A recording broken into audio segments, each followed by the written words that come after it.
একমাত্র আল্লাহই আপনাকে সত্যিকার অর্থে ভালোবাসে। বৈধ কি আর অবৈধ কি কেউই আপনাকে আল্লাহর মতো করে ভালোবাসবে না। এই আল্লাহ থেকে আপনি এসেছেন, সেখানেই ফিরে যাবেন। মাঝখানে কিছু প্রয়োজন, কিছু সাময়িক সময়, এখানে কিছু বৈধ ভালোবাসা আছে আর অবৈধ পাশবিক দাসত্ব আছে। বৈধগুলো কখনো আল্লাহর মতো করে আপনাকে ভালোবাসবে না। একমাত্র আল্লাহই আপনার আপন, কেউ আপনার আপন নয়। জীবনে সুখে থাকার, সুখী হওয়ার, এই দুনিয়ার জীবনে সুখী হওয়ার ফিলোসফি হচ্ছে আল্লাহ ছাড়া কারো কাছে আশা করেন এবং আল্লাহ ছাড়া অন্য কারোর জন্য কোনো কিছু করতে চান না। আল্লাহকে সন্তুষ্ট করার জন্য করতে চান। ইনশাআল্লাহ আল্লাহ পাক আপনাকে সবকিছুই দিবে ইনশাআল্লাহ। সম্মান, মর্যাদা, প্রতিপত্তি, মানুষের ভালোবাসা সবই পাবেন যদি আপনি আল্লাহর হয়ে যান। মানুষ শুধু স্বার্থের জন্যই মানুষের কাছে থাকে।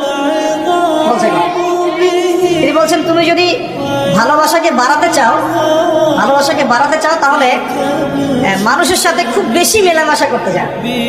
একটু কম মেলামেশা করো, একটু দূরত্ব থাকো, তোমাকে মানুষ ভালোবাসবে। আর তুমি যদি খুব বেশি ডুব দাও না, তখন তোমার মূল্য আর ব্যক্তিত্ব নষ্ট হয়ে যাবে।